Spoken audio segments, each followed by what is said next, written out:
Somewhere in a Paris coffeehouse in 1750, a man is about to give his queen away. Not by accident, not because he is losing, because it is the fastest way to win. Tonight, 6 games. They span 212 years, and they have one thing in common.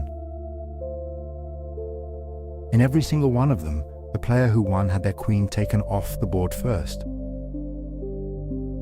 A word about what's true here and what isn't. The moves are exactly the moves that were played. They come straight from each game's own record. The stories around them are older and softer. Some is well documented, some is legend. Where it's legend, I'll say so, rather than hand you a certainty that isn't there. Before we begin, tell me in the comments where you're listening from and what time it is where you are. I love reading them. London at midnight, Manila at breakfast, all of us in different hours, watching the same pieces move. Find a comfortable place to rest, and whenever you're ready, let your eyes close. You don't need to remember anything. You don't need to understand. You only need to picture it. We'll go in the order they were played. The first is the oldest game anyone still tells. This is very old chess, more than 2.5 centuries behind us now. The place is the Café de la Régence, where masters gathered for hours over cups of coffee and unhurried games. Legal was a teacher as well as a champion. His finest pupil, a young man named Philidor, would one day surpass him entirely. But not yet. Tonight the old master is at his board, and across from him sits an opponent remembered only as Saint Brie. What follows gave its name to a famous little trap, Legal's mate.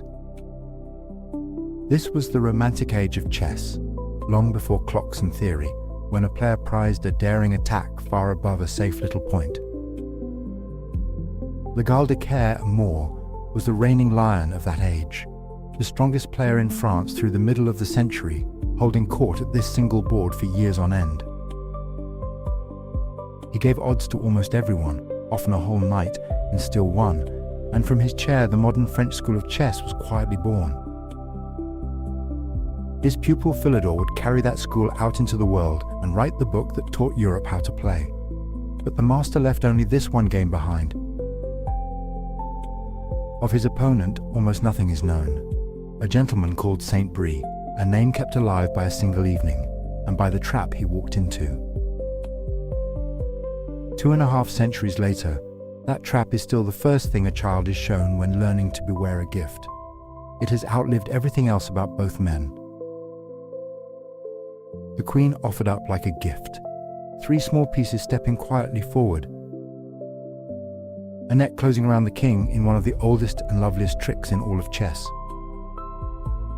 So close your eyes, let the board take shape in the dark behind them, the pieces in their places, the 2 armies set, the kings still home, nothing yet decided, waiting. White has the move. And white begins the way so many great games begin. The king's pawn steps forward 2 squares, to e4. A small step, and the whole center belongs to white for a moment. That single pawn does quiet work. It opens a road for the queen, and a longer road for the light bishop, slanting out toward the far side of the board. Nothing is threatened yet. Only doors opening. Black answers in kind. A pawn of his own, forward 2, to e5. The 2 pawns stand a square apart, facing one another, neither able to touch the other. It is the soundest reply there is. Modern analysis offers nothing better. The center is shared now, evenly, like 2 hands resting on the same table. White brings out a piece. The king's knight rises to f3. And as it lands, it looks straight at that black pawn on e5. One attacker on a pawn with no defender yet. The knight leans on that pawn and the pawn has no friend to lean back on. A colder, modern eye calls this the cleanest move on the bucco. So already there is a small question on the board, asked very softly, how black will keep that pawn safe? Again, this is the finest move available. Develop and threaten in a single breath. Black gives his answer. A pawn comes forward 1 square to d6. Quietly, it props up the pawn on e5. Now the knight's stare meets a wall. It is solid, it is careful, it is a little modest too. Because that same pawn on d6 closes a door in front of black's dark bishop. He has chosen safety over freedom, a house with the curtains drawn. There was a livelier path. A knight to c6 would have guarded the pawn and woken a piece in 1 stroke, and it is now seen as the stronger choice. Instead, the pawn does the guarding, and the dark bishop stays shut in behind it. Safe, but a step slower than it needed to be. White is a step ahead in waking his pieces, and he means to keep that lead. So now the light bishop comes out. It slides to c4 and takes up a long, beautiful diagonal. Follow that diagonal with your mind's eye from c4 across the open board. It runs all the way down to a single square near the black king. The square f7. Hold that square in your thoughts. It matters more than any other on the board. Because f7 is the one weak point in black's house. Every other pawn around the king is guarded by a piece. That one is guarded by the king alone. It is the square a beginner is warned about first, because only the king tends it, and a king is a poor guard. The bishop simply waits there, patient. The bishop has not touched it. It only looks, but it never looks away. This is the old wisdom of the opening, played out slow. Knight and bishop both pointing inward toward the soft heart of the other side. Now it is black's move, and here the story truly begins to turn. Black reaches for his light bishop, the one on c8. And he sends it out all the way to g4. Now picture what that bishop does from g4. It looks back along its own diagonal, straight at the white knight on f3. And behind that knight, on the same line, sits the white queen, still at home on d1. A colder, modern eye would rather have finished developing, a knight to f6, the bishop to e7, and castled the king into safety before reaching for tricks. The pin looks aggressive, yet it commits a piece to the far side and leaves the king sitting in the center. That hesitation is the seed of everything that follows. This is a pin. The knight is caught between the bishop in front of it and its own queen behind. If that knight were ever to step aside, the bishop's gaze would fall upon the queen. And no one gives up a queen to save a knight. So, in black's mind, the matter is settled. The knight on f3 is frozen, nailed in place, unable to move. And if the knight cannot move, then the pawn on e5 is safe behind it forever. You can almost feel black's quiet satisfaction. He has tied a white piece down and kept his own pawn whole. It feels clever, it feels strong. And this is exactly where the beauty of this little game is hiding. Because a pin lives only in the mind that respects it. The knight is pinned to the queen, but a knight is not chained to the queen. It can still leap, it can still strike. The only cost is the queen herself. Most players would never pay such a price. Almost no one would even look. One diagonal carries black's bishop onto the white queen. The other carries white's bishop down onto f7 and the black king. Two lines of force crossing in the middle of a calm-looking board. Black is sure the pin holds everything together, and white is looking at that frozen knight and beginning, very quietly, to wonder what it would cost to let it move. White brings the last sleeping piece to life. The knight on b1 swings across to c3. A natural move. It guards the pawn on e4 and it looks toward the heart of the board. Nothing seems to be happening yet. Just two armies leaning toward the center. It is a calm, useful move, though modern analysis would push the center pawn forward instead, straight at the heart of Black's cramped position. But look again at the bishop on g4, sitting on Black's side of the board. It stares down a long diagonal, g4, f3, e2, d1, and on f3 stands White's knight, pinned. It cannot move without bearing the queen behind it. Hold that thread in your mind. It is the whole story to come. Now it is Black's turn, and Black makes a small, soft move. The pawn in front of the king's knight slides forward, g7 to g6. A quiet step. Perhaps a home is being made for the dark bishop to sit on g7 and gaze across the long diagonal. It is not a mistake you would scold, but it is a little slow.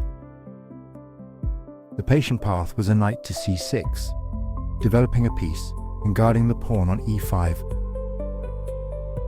That single pawn on e5 is doing a great deal of work, and it has very few friends. With g6 instead, no new defender arrives. The pawn stands a touch more alone. This is the moment a colder eye marks as the real slip. One loose pawn, one missing defender, and the door to the famous trap swings open.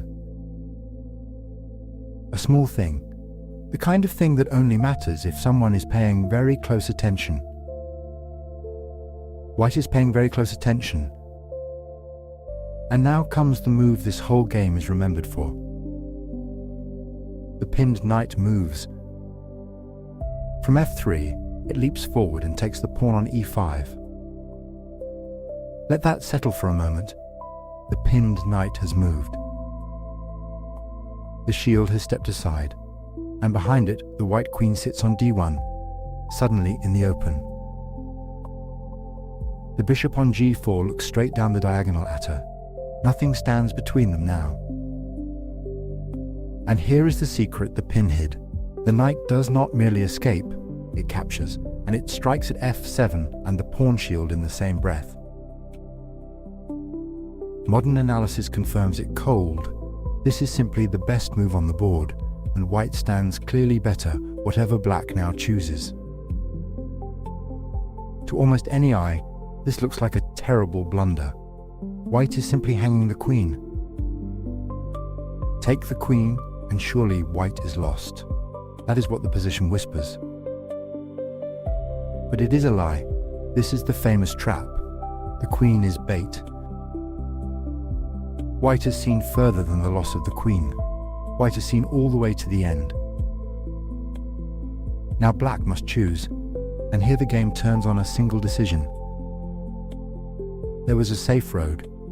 Quietly recapture the knight with the d6 pawn, taking on e5. Then White would have answered by taking the bishop on g4 with the queen, and the storm would have passed. Black would be down only a single pawn, a long, dull game, but a living one. That was the road not taken. Instead, the queen was too tempting to leave standing. The bishop sweeps down the diagonal from g4 all the way to d1 and takes the white queen. The most powerful piece on the board gone, carried off. 300 years on, this exact lunge is still named for the old Frenchman, the one trap every beginner is taught to fear. If you were sitting across the board, you would feel a flush of triumph, the queen in your hand. It is the losing move, the one mistake the whole trap was built to invite. A colder eye sees it at once as the one move that loses on the spot. Even keeping the bishop back, away from the queen, would have left black merely worse, not lost. Because white never wanted that queen. White wanted the king. Picture the board now, very clearly, before the blow falls. Black's king still sits on its first rank, on e8, with no pawn shield in front of it now. The black bishop is far away on d1, deep in white's camp, holding the captured queen. White's pieces meanwhile are gathered close around the black king. A knight sits on e5, planted in the center. A bishop stands on c4, aiming down its bright diagonal straight at f7. And f7 is the tender square, the one guarded only by the king itself. A second knight waits on c3, ready to spring. Now white strikes. The bishop on c4 takes the pawn on f7, and it gives check. The bishop lands right beside the black king, touching it. Check. Only the bishop, not the knight, gives this check. It is the move that drives the king forward, and modern analysis sees the mate already, just 2 moves away. The king is in danger and must move at once. Could the king simply take the bishop? It is right there. But to take it would pull the king further into the open, with the knights waiting. No safety down that road. So the king steps sideways instead, from e8 to e7. This is the best square left to it, and still it is not enough. The king has walked forward, out into the air, onto e7. Closed it is now, no pawns in front. Enemy pieces all around. Let us look once more at the whole board, in the last quiet breath before the end. The black king stands alone on e7. White's bishop sits on f7, just to the king's side, covering both e8 and e6 along its diagonal. The square behind the king and the square just ahead of it, already taken away. White's knight on e5 reaches its quiet arms toward d7 and towards c6 and g6. So the king cannot slip back to d7 either. That door is shut. And white's other knight still waits on c3, the only piece yet to speak. Black's pieces are scattered and asleep. The far bishop on d1. The rooks and queen and knights still on the back rank, doing nothing. Everything white owns points at one lonely king. Everything black owns looks the other way. Now the last piece moves. The knight on c3 leaps to d5. And that is checkmate. Let it hang there for a moment. Checkmate with the queen long gone. From d5, the knight reaches out and gives check to the king on e7. A knight's check cannot be blocked. Nothing can step into the way of it. So the king must run, or the knight must fall. Let us try every door softly. Back to e8. The bishop on f7 covers it. No. Forward to e6? The same bishop covers that too. No. Sideways to d7? The knight on e5 is watching that square. No. Up to f6? The new knight on d5 guards it. No. Every square around the king is taken, each one held by a different white piece. Then surely the checking knight can be captured? Look for a defender of d5. The black queen on d8 is blocked by its own pawn on d6. No knight reaches it. No pawn attacks it. The bishop is far away on d1, facing the wrong way. The little knight stands on d5, untouchable, and the king has nowhere to go. This was the one square that did everything at once, checking the king, while a knight and a bishop quietly held every flight square. The road not taken, grabbing a stray piece instead, would have thrown the win away. Checkmate. A bishop and two knights woven together into a perfect net. And the queen, the great prize that was taken with such joy, never mattered at all. That was the trick of it. White gave away the strongest piece to keep the three small ones in exactly the right places. Three modest pieces, each guarding one escape, each finishing the work of the others. This is why the game has been told and retold for hundreds of years. Legel himself left no other game, no treatise, only a reputation passed mouth to mouth. This single evening is the whole of what we keep. A queen offered as bait, a king drawn one step into the open, a knight landing softly to close the door. The whole pattern fits in the palm of your hand, and yet it has fooled players for centuries. There is nothing left to play. The king cannot move, cannot hide, cannot be saved. The board falls still. The pieces stand where they finished. The bishop on f7, two knights on e5 and d5, the lonely king on e7. Let the board fade into the dark, gently, just as it is. The game is finished. Let it rest. And there the board rests, the last move made, the pieces still where they fell. That was 1750. A cafe, a nobleman, and a queen given away on move 5. It would be another 107 years before anyone did it quite so publicly again. New York, 1857, the first American Chess Congress. A young man from New Orleans is playing a German master, and he is about to sit very still for 12 minutes before touching a piece. This is the game remembered for one of the most beautiful queen sacrifices ever played. Poor Morphy had come up from New Orleans almost out of nowhere. In a few short weeks, he had beaten every strong player the country could field.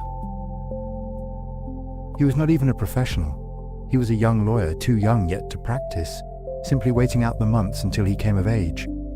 And chess filled the waiting. Across from him, Louis Paulsen, a German who had settled in the American Midwest, a man who could sit an hour over a single move and never lose the thread of it. This was the romantic age of chess, when a player gave up material gladly for the sake of a beautiful attack, and a slow, grinding win was almost bad manners. The two of them had risen above the rest of the field, and this last game would settle who stood first. So the hall leaned in, expecting fireworks. What it got, at first, was patience. And the moves they were about to see would travel ahead of the young man all the way to Europe, where the great masters were waiting to be challenged. For a long while, nothing seems to happen. The pieces simply gather, quietly, in the center.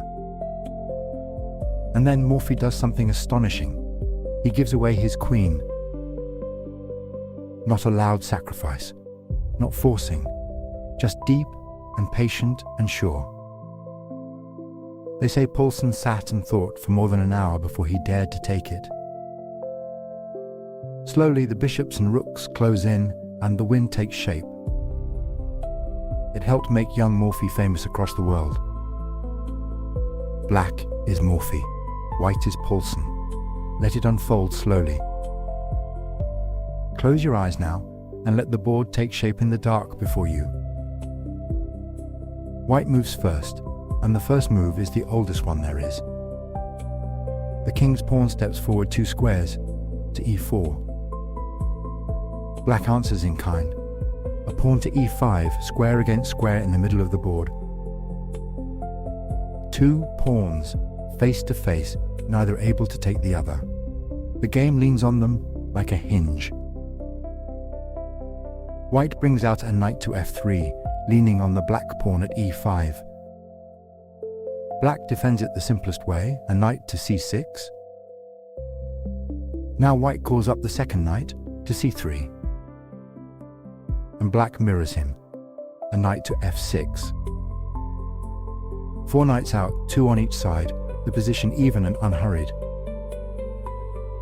White reaches for a bishop and sets it on b5, the long, slanting pin, against the knight on c6.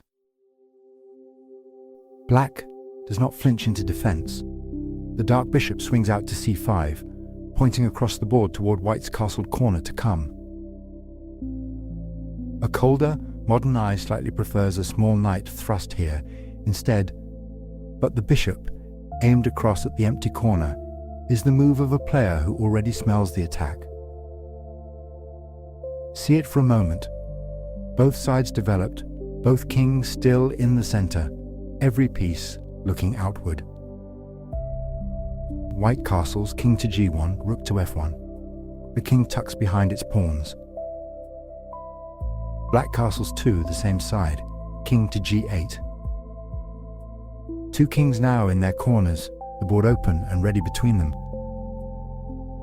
And here White makes his first real decision. The knight on f3 takes the pawn on e5. A pawn one. It looks like simple profit. But notice what it lets go of. The bishop on b5 no longer holds the same threat, and the center begins to breathe. Black does not hurry to take the knight back. Instead, the rook lifts to e8 onto the open file and stares straight down it. Look along that line. The black rook on e8, the white knight on e5, and behind it the white pawn on e4. The rook pins the knight against the pawn in a quiet way. The knight has nowhere comfortable to go. White resolves it by trading. The knight on e5 takes the knight on c6. Black recaptures, but with the d-pawn taking back on c6. A small thing, easy to pass over, but it matters. Black's pawns on the queen side are doubled now, 2 of them stacked on the c-file. In return, the center has opened, and the rook on e8 breathes down a clear road at the white pawn on e4. And the bishop pair stays in Black's hands, both bishops alive, both with long diagonals ahead of them. It is now seen as a small concession. White could have kept that knight on the board, slipping it quietly home instead of trading it away. By taking, he hands Black the 2 things he most wants: an open road through the center, and both bishops left alive on their long diagonals. White retreats the bishop from b5 to c4, eyeing the soft square at f7 by the black king. It is now seen as a misstep. The plain retreat, straight back to e2, would have left White with nothing to fret over. On c4, the bishop only invites the very pawn that is about to chase it, and loses a step in the chasing. Black pushes a pawn to b5, shoving the bishop away and gaining a step. It feels brisk, and it is, but here the truest path lay elsewhere. The sharper move was a knight leap to g4, swinging the knight toward White's king before chasing the bishop at all. That knight, hovering near f2 and h2, would have set White real problems to solve. The pawn push is fine, only slower. A small loosening, a half breath given back. White slides the bishop back again, from c4 to e2, out of the pawn's reach. And now, Black strikes in the center. The knight on f6 takes the pawn on e4. The pawn White had pocketed is paid straight back. The material is level again. But look closer. This capture is the door swinging open. The black knight sits on e4, and behind it, on the same file, the rook still waits on e8. White must answer it. His own knight on c3 takes the intruder, on e4. And the rook comes down the file to recapture. Rook takes on e4. Feel how Black's pieces are pouring toward the center, one after another, down that single open lane. The rook now stands boldly on e4, deep in white's half of the board. White meets it with the bishop from e2 to f3, attacking the rook and claiming the long diagonal at once. That bishop leans across the board past c6, all the way toward the far corner. It is his best try, the one piece doing real work, and yet that single bishop is most of white's plan, while black's pieces keep arriving. The rook steps back, but not far, only to e6, still on the file, still watching. It is a patient retreat. The rook holds the open line and keeps its choices wide. White plays a small, sturdy pawn move, c2 to c3, building a little wall and making room. And now comes the move that gives this game its hush. The black queen leaves her home and drops deep into white's position, all the way to d3. No capture, no check, just a queen planted in the heart of the enemy camp. Sit with where she sits. From d3 she touches the back rank pathways and the soft squares around white's king. She freezes white in place. Pieces that want to move find her watching the squares they would step to. This is the quiet kind of move that wins games, not loud, just suffocating. Modern analysis is fond of this square. The queen attacks nothing, and yet she ties white's whole house together. From d3 she watches the bishop's road home, the squares where the rooks would like to land, the soft holes around the king. Whatever white reaches for, her shadow is already on it. That is why so little of his army can stir at all. White feels the squeeze and tries to push back on the far wing, a pawn to b4, nudging the dark bishop. Black simply slides the bishop one square back, from c5 to b6, keeping the same long aim at white's corner. Look at that bishop on b6. Its diagonal runs clean across the board toward g1, toward the king. White keeps expanding on the queen side, a pawn forward to a4, prodding at the black b-pawn. And black takes, the b-pawn captures on a4, opening lines on the very side where white had hoped to grow. The position is wound tight now, like a held breath, and it is white who must find a way to loosen it. The white queen slips all the way across the board and takes the little pawn on a4.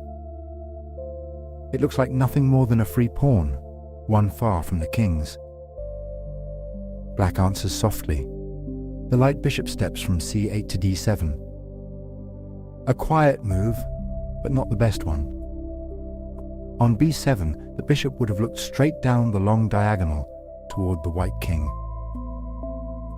Instead it sits on d7, its own pawn on c6 blocking the view. White loosens the grip a touch as well. The rook lifts from a1 to a2, guarding the second rank. The sharper path was simply the queen to a6, pressing at once. Black brings the other rook into the fight, a8 to e8. Now both black rooks stand on the e-file, one behind the other, staring up the board. Picture it for a moment. The white king on g1, tucked behind three pawns, f2, g2, h2. His queen far away on a4, and only the bishop on f3 near home. Black's queen sits deep on d3, the rooks doubled on the e-file, the dark bishop on b6 eyeing the diagonal to g1. Everything of black's looks toward the white king, everything of white's looks away. The white queen advances, a 4 to a6. She leans on the black bishop on b6, busy with her own errand, and leaves the king side to fend for itself. It is now seen as the wrong errand. The truer path kept the queen close to her own king, where the storm was already gathering.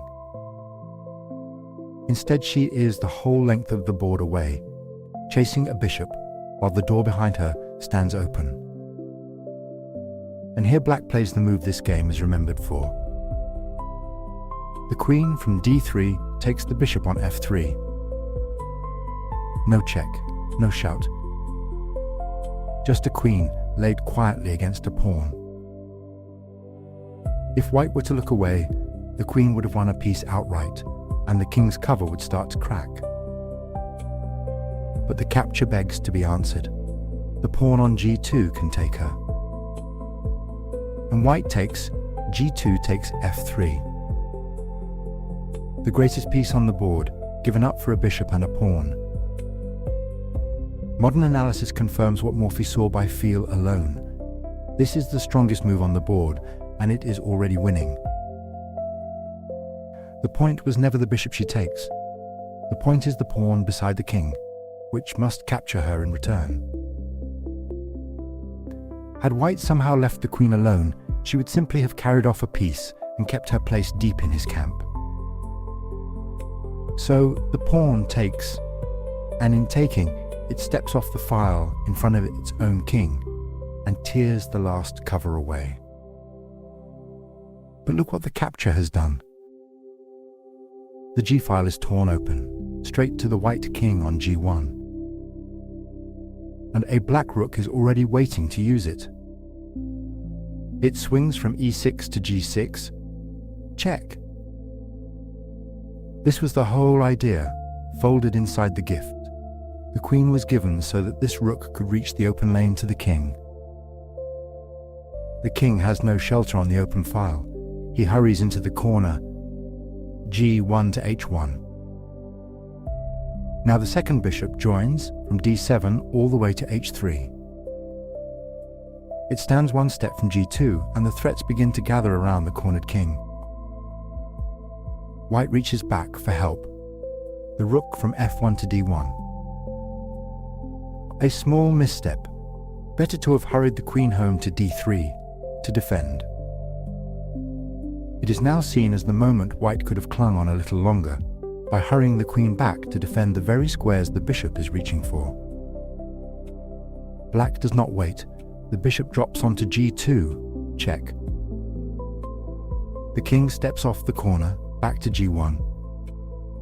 And now the quiet machine begins to turn. The bishop takes the pawn on f3, and as it moves, check. For stepping off, g2 opens the file once more, and the rook on g6 strikes the king behind it. A discovered check. The bishop captures. The rook checks, both in the same breath. The king slides away to f1. The bishop follows him. f3 to g2. Check again. Back to g1 goes the king. And the bishop lifts to h3. And again the rook behind it checks. Another discovered check. The king is rocked from square to square like a boat on slow water. He has answered every check, yet he is no safer than before. This is the part that men copied out by hand and carried across the ocean. A king walked from square to square and never once let free. Into the corner once more, king to h1. Now, the dark bishop, the one that has waited all this time on b6, comes crashing in. It takes the pawn on f2. Two bishops now, deep in the white camp, one on f2, one on h3, and the king sealed in his corner. There was an even quicker way, a check on g2 first, but it changes little. White is grasping for any defender at all. The queen finally races home, the whole length of the board, a 6 to f1. She guards the squares about her king and offers herself to hold the line. It is the only move that breathes at all, and modern analysis agrees there is nothing better, only a slower way to lose. Black accepts. The bishop on h3 takes the queen on f1. And the rook on d1 takes the bishop back on f1. When the dust clears, both queens are gone. But count the field, and black has the greater army, 2 rooks, a bishop and pawns to spare. And the white king still stands alone in the corner on h1. Black tightens the net. A rook comes down to e2, onto the second rank. White's rook slides quietly home, a 2 back to a1. And the other black rook swings across, g6 to h6. Now it points straight down the h-file at the king. See the whole board as it stands. The white king pinned in the corner on h1, a single pawn on h2 before him. His rooks far off on a1 and f1, his last bishop asleep on c1, pawns on b4, c3, d2. And black, his king untouched all game, resting on g8.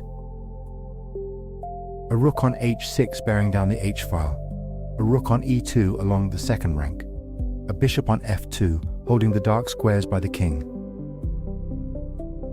Everything aimed at one small pocket of air around the white king.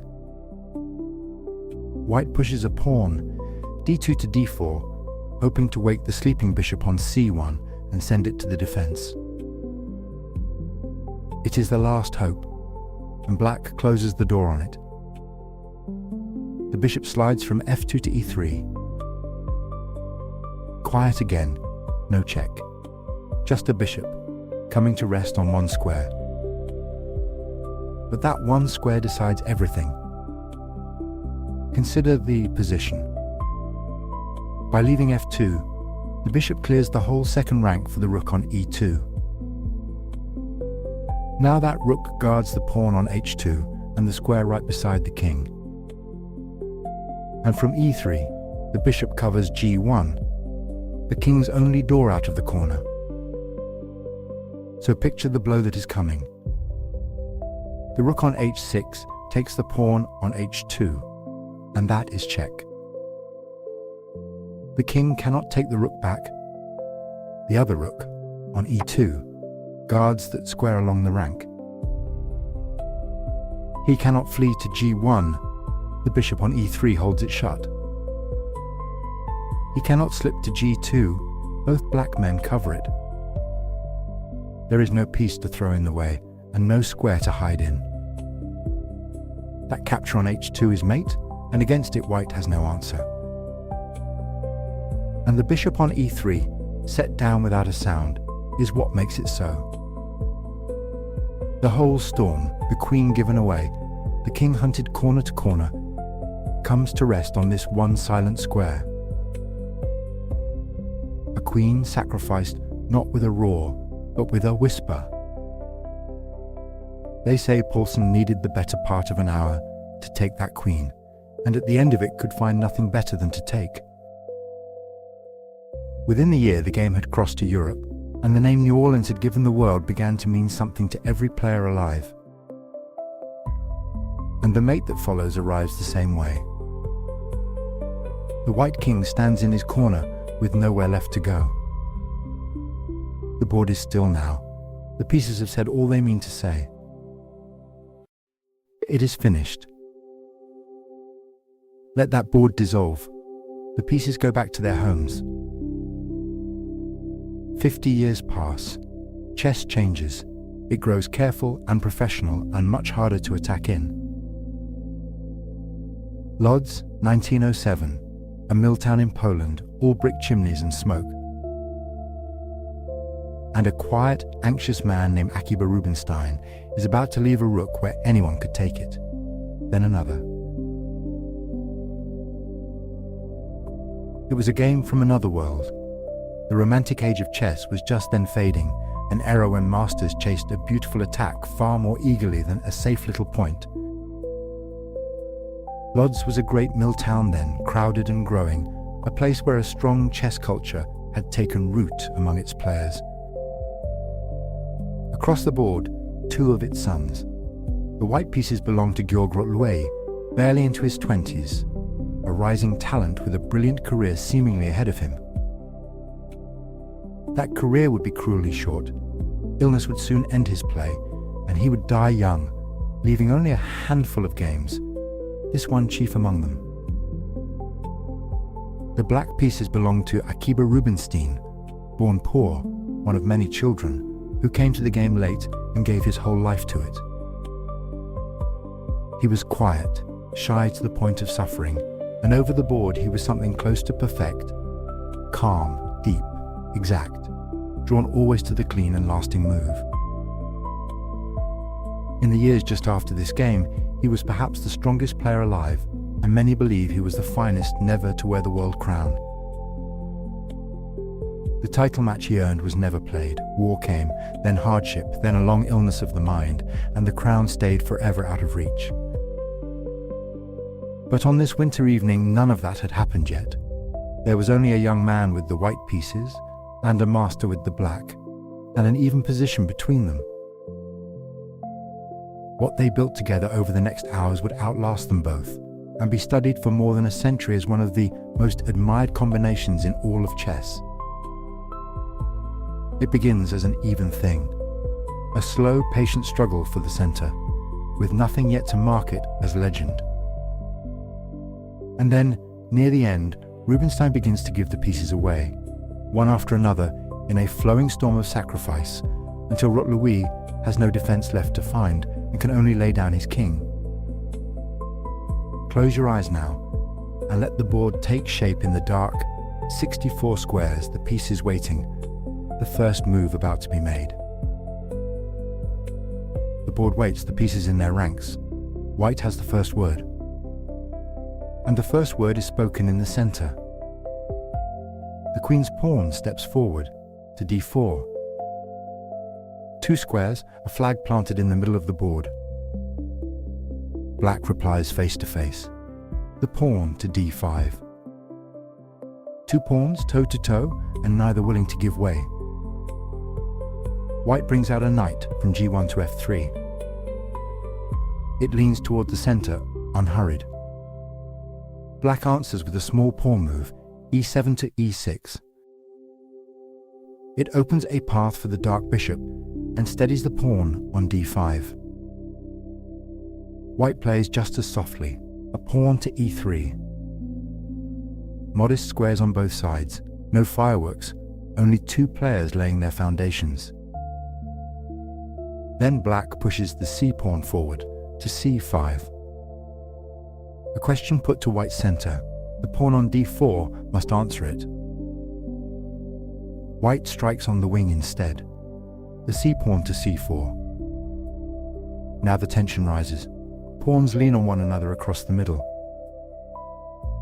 This is the heart of the opening, each side claiming the center, neither blinking. Black develops a knight to c6, leaning on d4. White mirrors it, a knight to c3 guarding d5. Notice how the game rhymes. Move answers move, and the 2 armies grow alike. Black's last knight comes to f6. 4 knights now, spread toward the center, like hands warming at one fire. Let the picture settle for a moment. White holds c4 and d4. Black answers with c5 and d5. A small knot of 4 pawns locked in the middle, each one guarding the next. Both kings still at home. Both pairs of bishops still asleep on the back rank. A calm, balanced morning on the board. Now comes the first capture of the game. White's pawn on d4 takes on c5. The center comes apart and a white pawn sits deep in black's half. It is the first small inexactness too. A colder modern eye prefers to clear the tension the other way, taking toward the center and keeping a slightly firmer grip. By giving up the d-pawn's post, white lets black's pieces breathe, and it is exactly that freedom black will lean on, move by move, all the way to the end.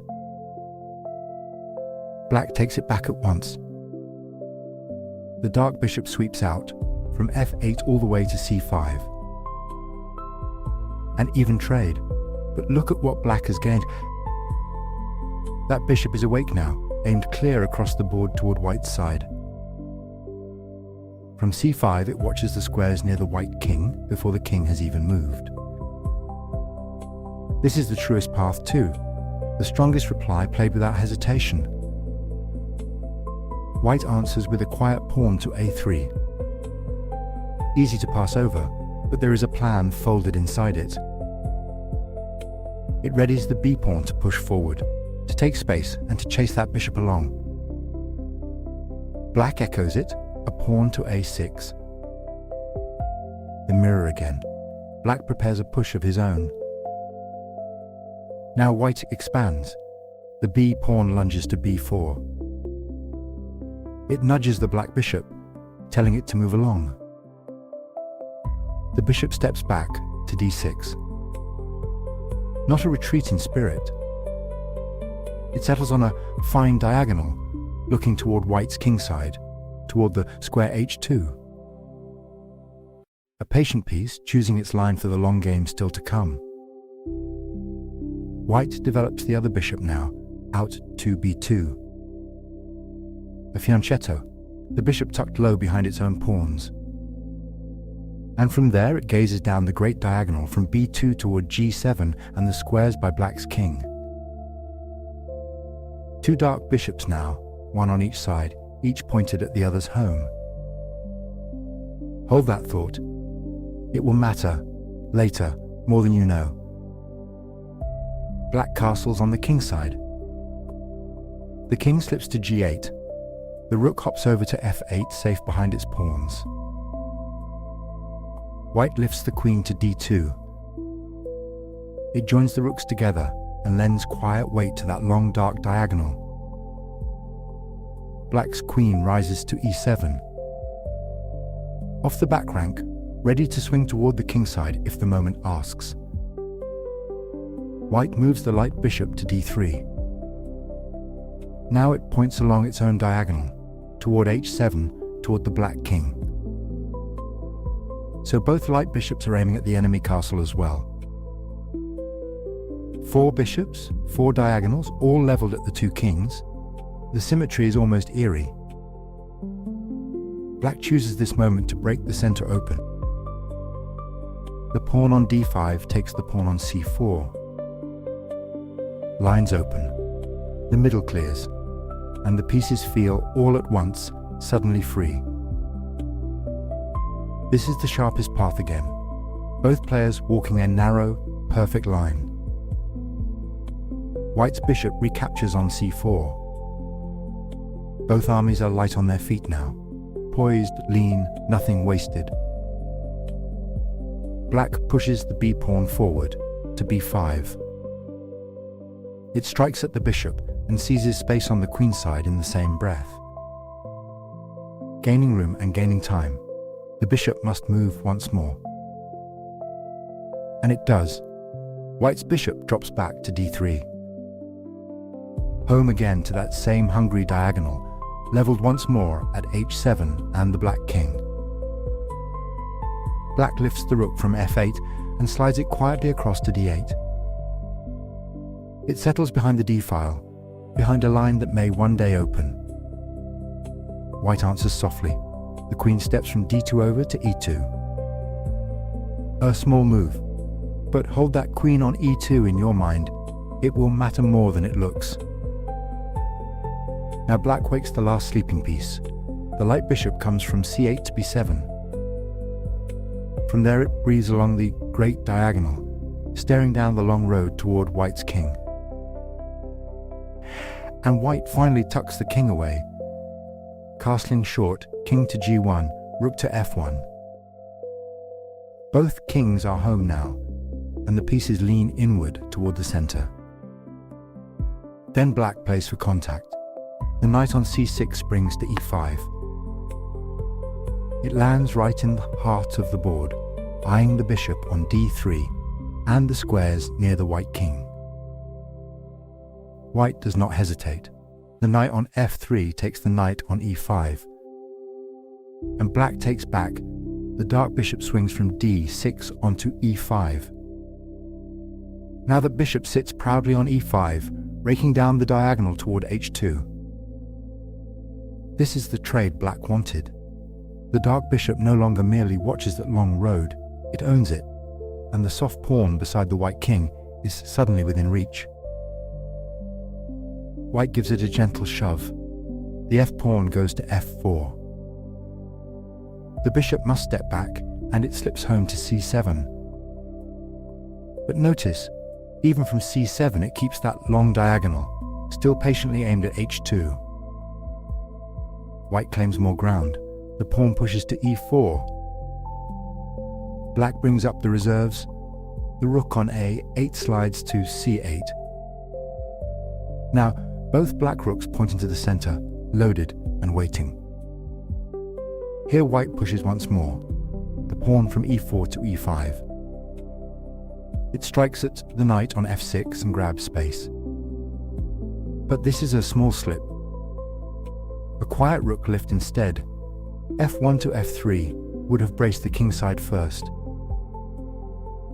That rook on the third rank would have stood guard over the squares the coming storm will strike, and it is now seen as the move that quietly held everything together. Instead, the center overreaches, and a door swings open for black. And black opens it with check. The bishop swings from c7 to b6. Along the diagonal, it strikes the white king on g1. White steps into the corner, king to h1.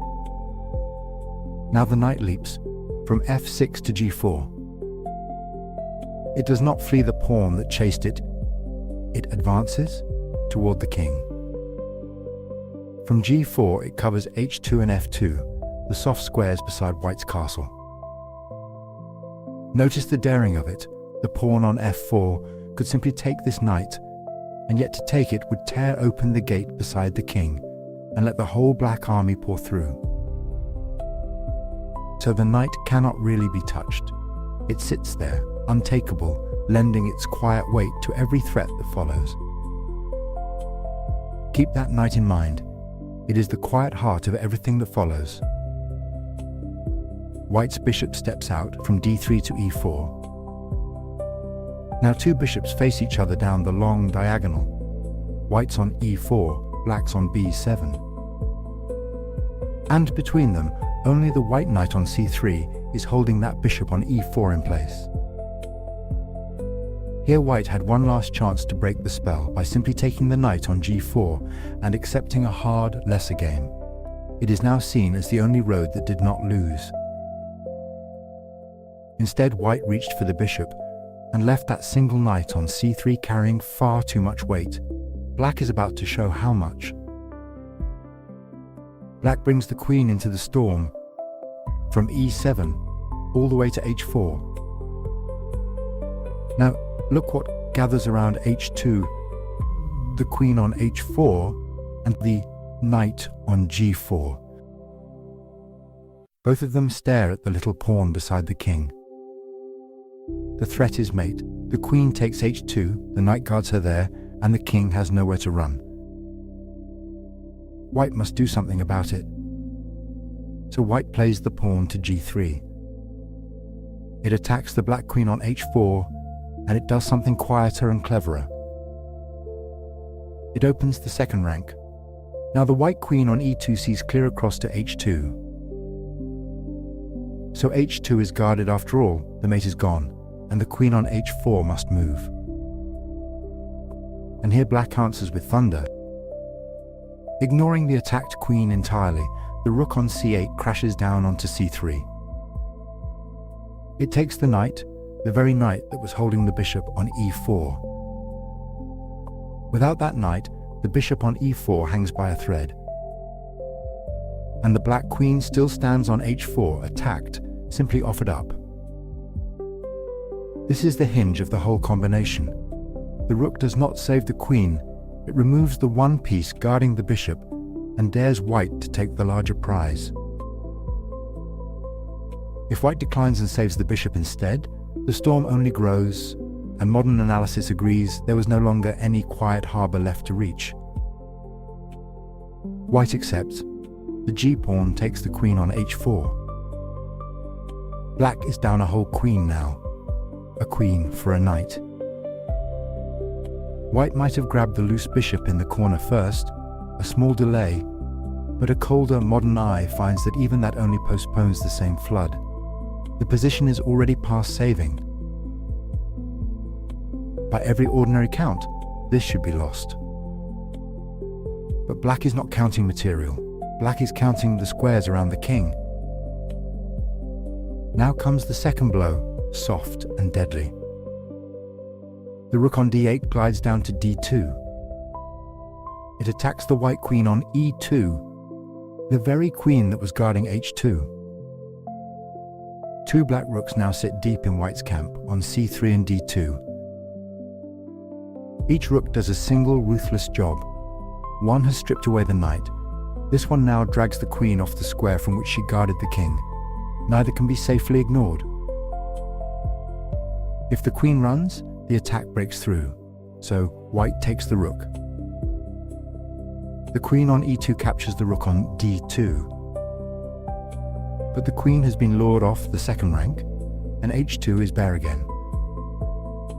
And the bishop on b7 sweeps down to take on e4 with check.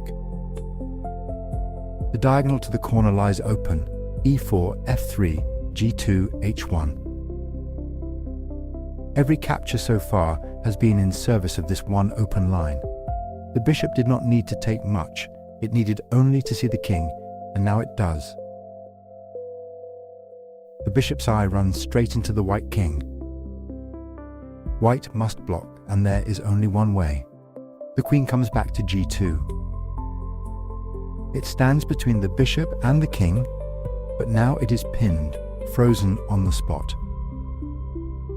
Let the whole board take shape one last time. The white king is wedged into the corner on h1. In front of it, the pinned queen on g2, unable to move. Beside the king, only the lone pawn on h2 stands as a guard. White's rooks rest far away on a1 and f1, and the dark bishop on b2 is only a spectator. Now the black pieces. The bishop on e4, pinning the queen to the king. The bishop on b6, watching g1 from across the board, sealing that escape. The knight on g4, quietly covering h2. And the rook on c3, free, hunting for the way in. Everything black owns is aimed at one square in the corner. And the rook finds the road, from c3 all along the third rank to h3. It halts one square above the king's last pawn.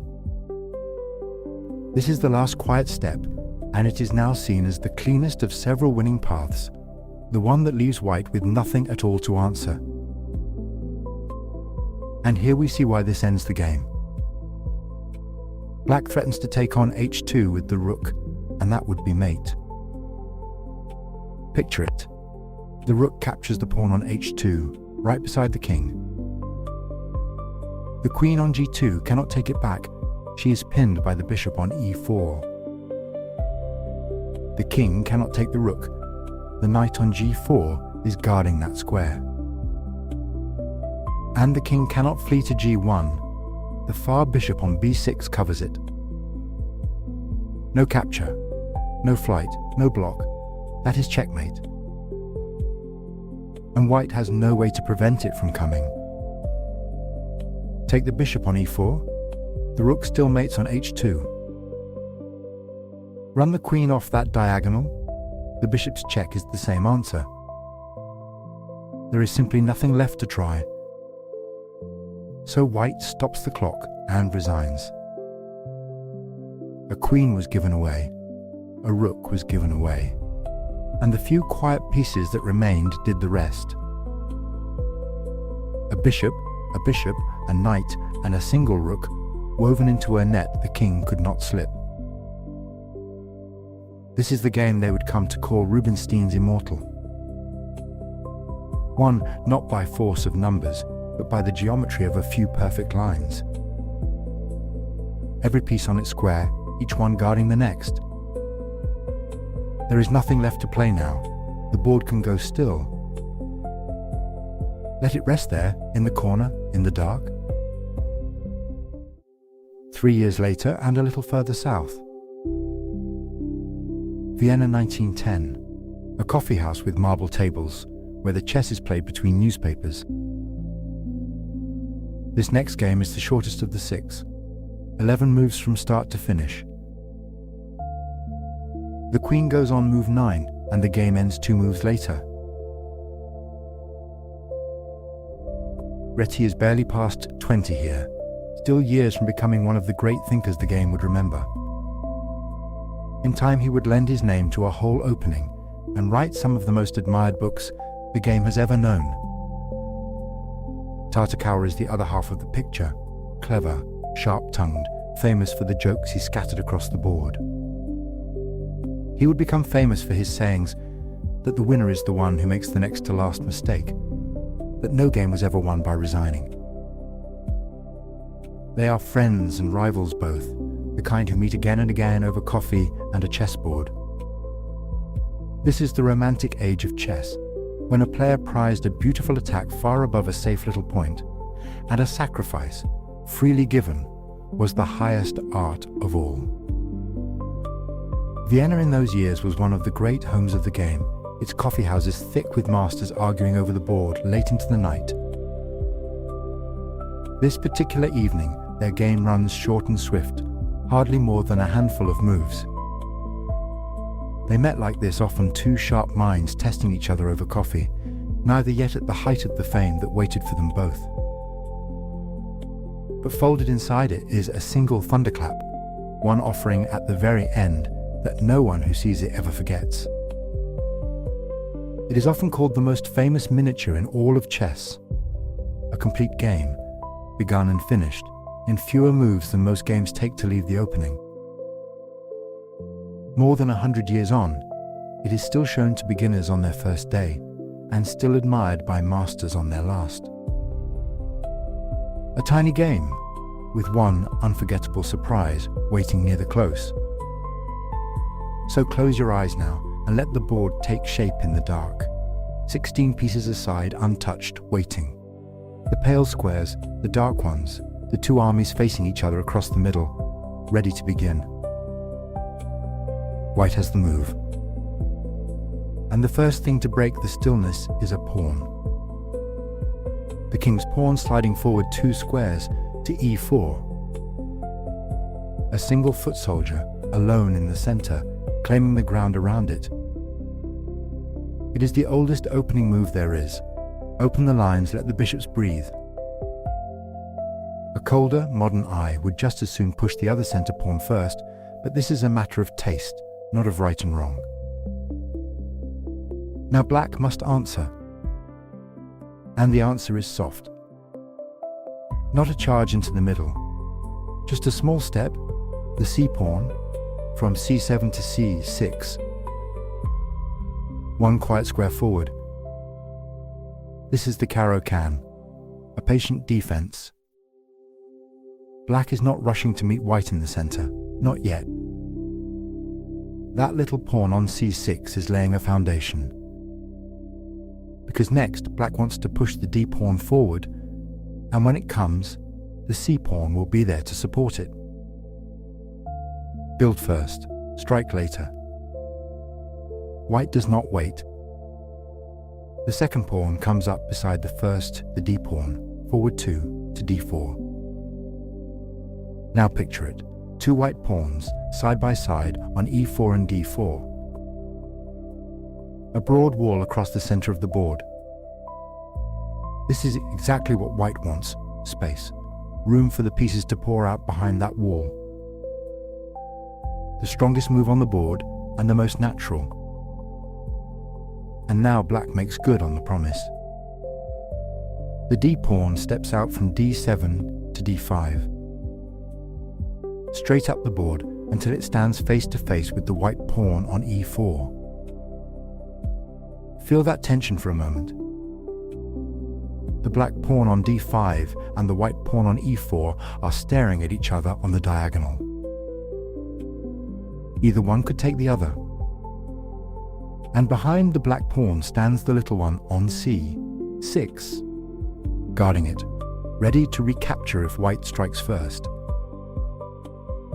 So white will not strike there, not into a defended pawn. Instead, white brings out a piece. The queen's knight from b1 to c3. The first knight of the game, and it goes to work at once. From c3, it adds a second defender to the pawn on e4. A colder, modern eye slightly prefers pushing the pawn forward instead, gaining space at once. But the knight move is calm and sound, and loses nothing of meaning. So now the tension in the center tips toward white. The pawn on e4 is guarded twice, the pawn on d5 only once. If the pawns trade, white comes out ahead in the count. Black sees it, and so black is the one to resolve the tension. The d-pawn captures d5 takes e4. It slides diagonally and lifts the white pawn off the board. The first capture of the game. This is the heart of the Caro-Cann's bargain. Black hands over the center to be rid of all tension, trading a little space for a clean, simple game. Where there were two white pawns in the center, now there is one, alone again on d4. And a single black pawn sitting on e4, deep in white's half. But it will not sit there long. White takes it back.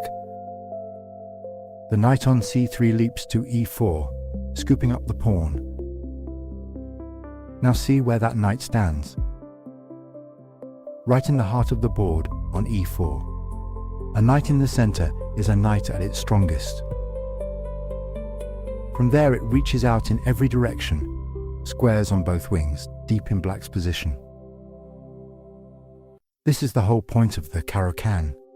Black has given white that fine central knight. But in return, black has no weaknesses and a clear, simple plan to develop. And the first step of that plan comes now. Black's king's knight rises from g8 to f6. And as it lands, it looks straight at the white knight on e4. One knight attacking the other.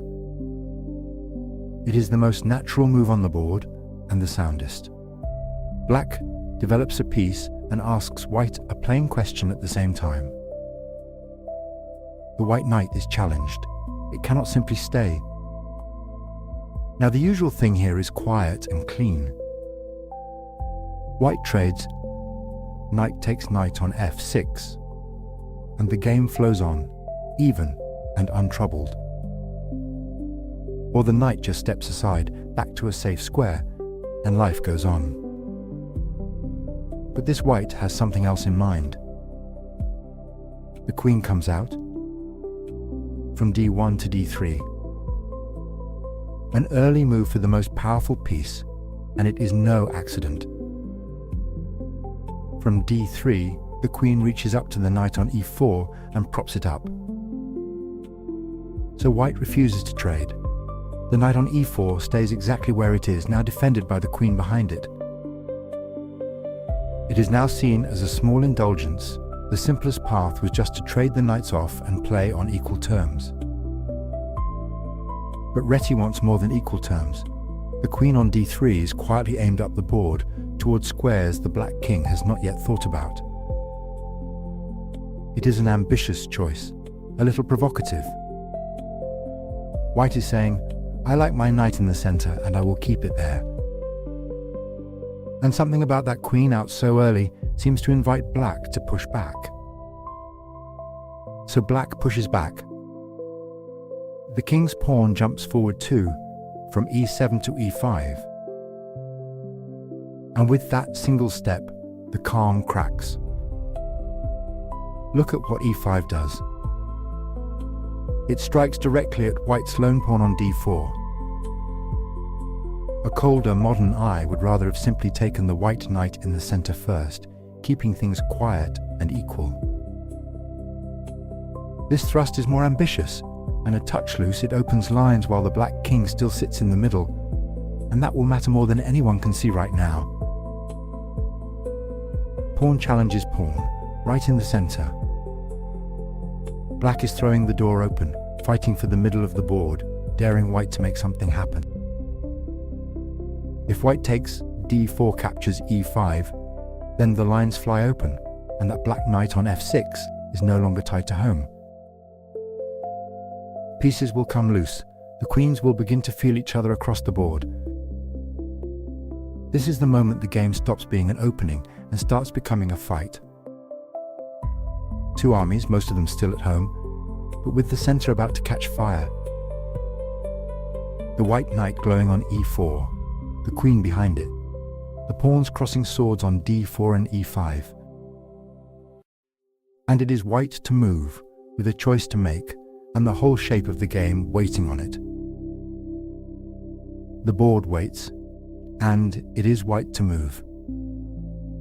The pawn on d4 reaches across and takes the black pawn on e5. A small capture, the kind that is easy to overlook.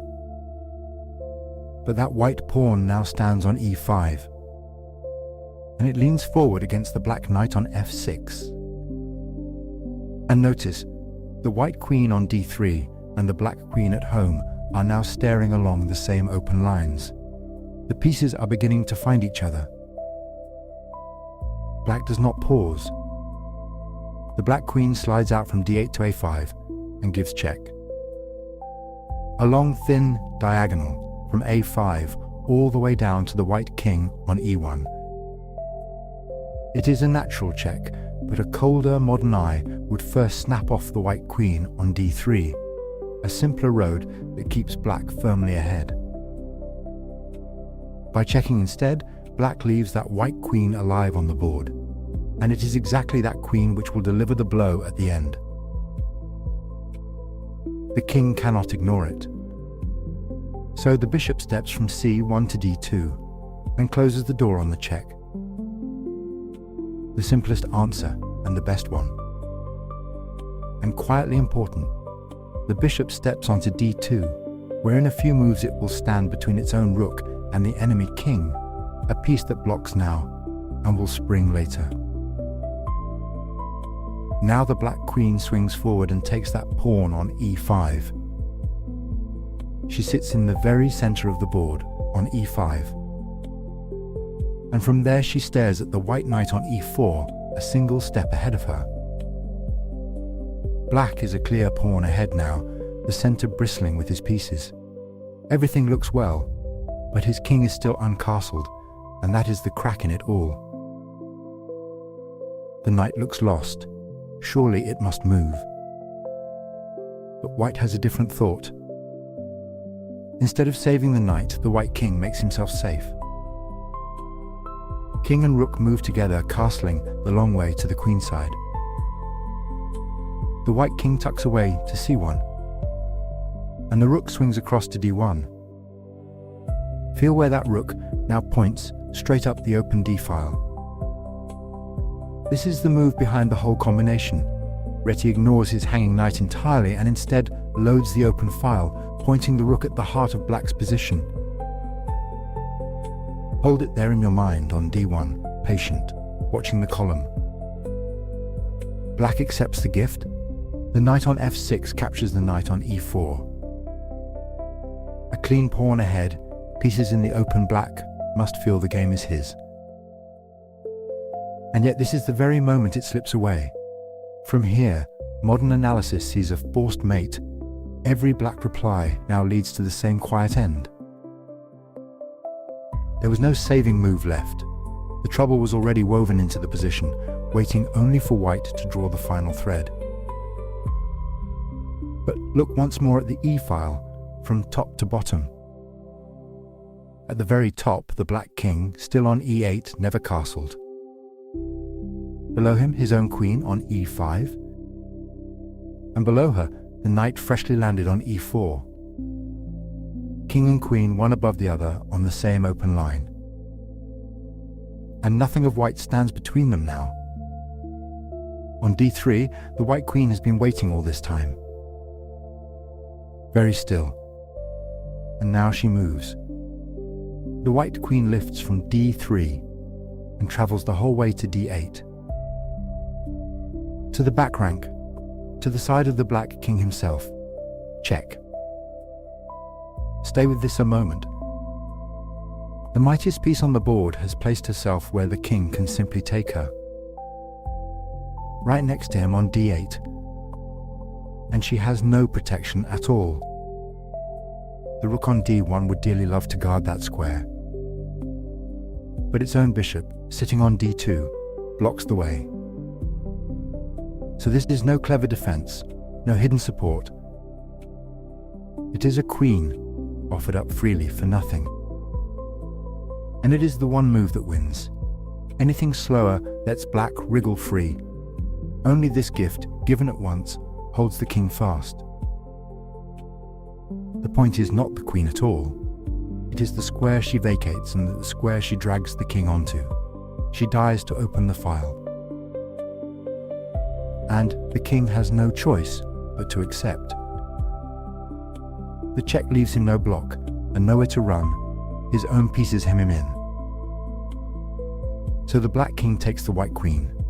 From e8 across to d8. He cradles her there, captured on d8.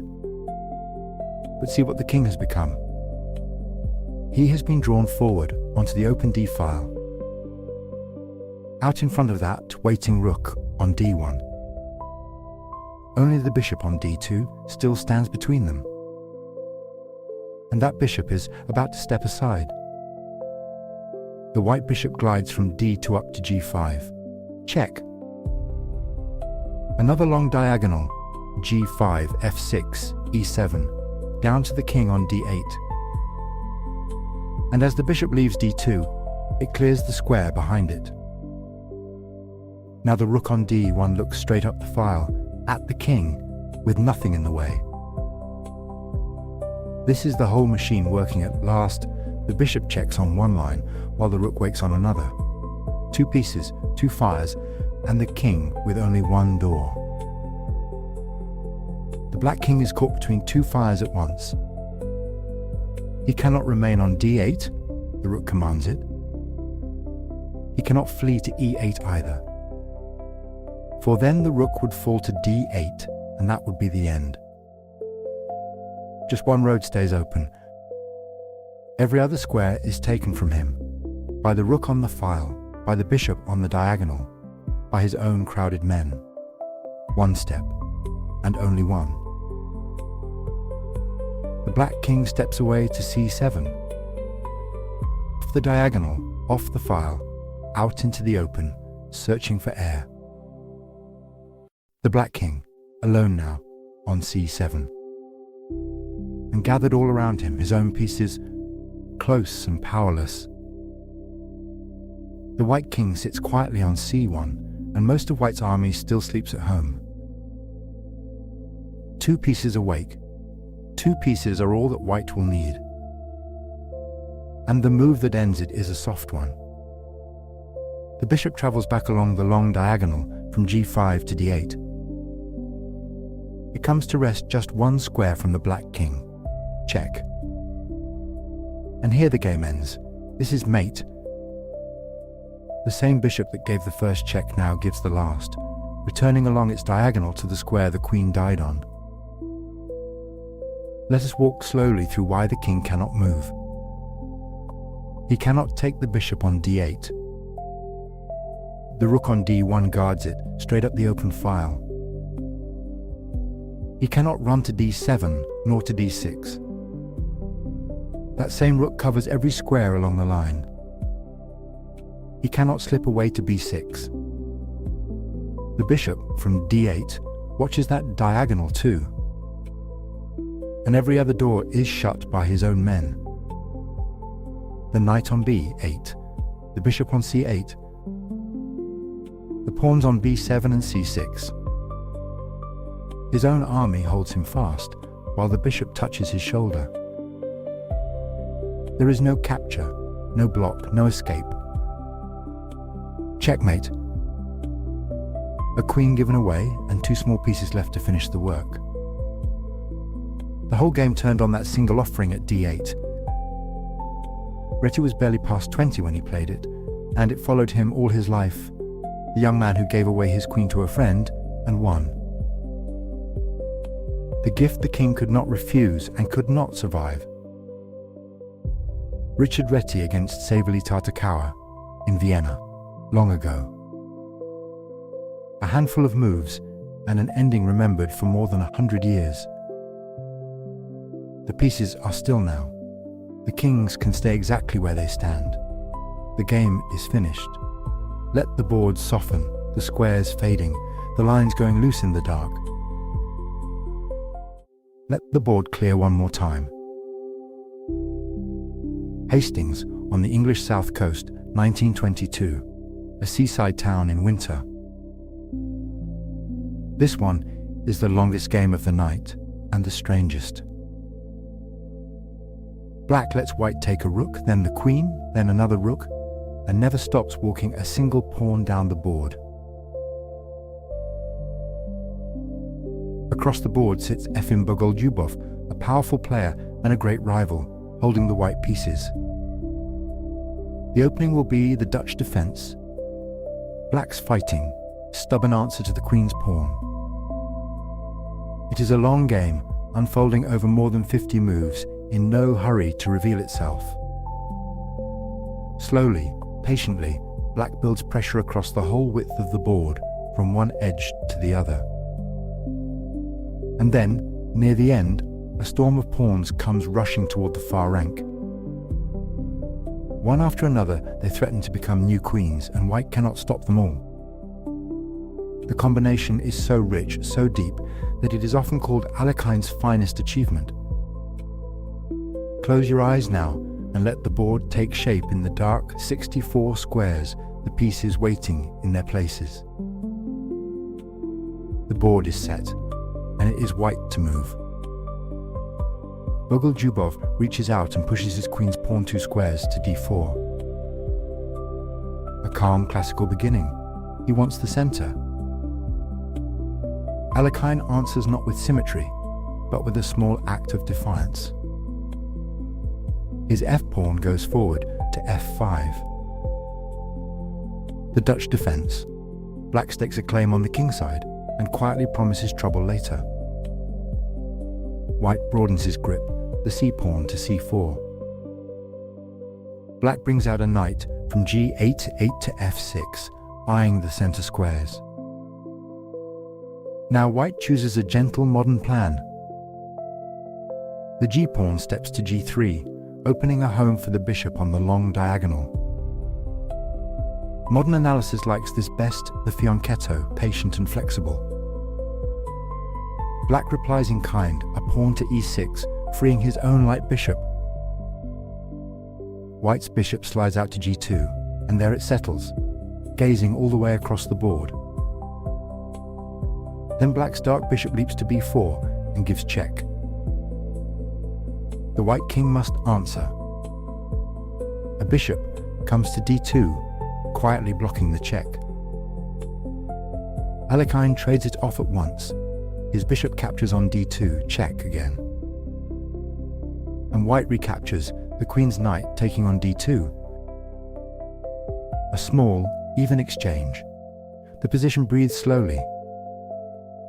Black develops a knight from b8 to c6.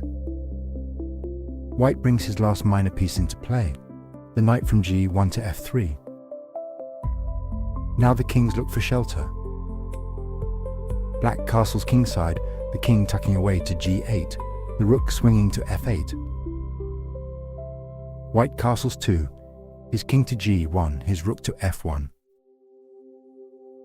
Both monarchs are safe, for now, behind their little rows of pawns. Black supports his coming plans with a modest pawn to d6. Let us see the whole board as it stands. It is a quiet, closed sort of position.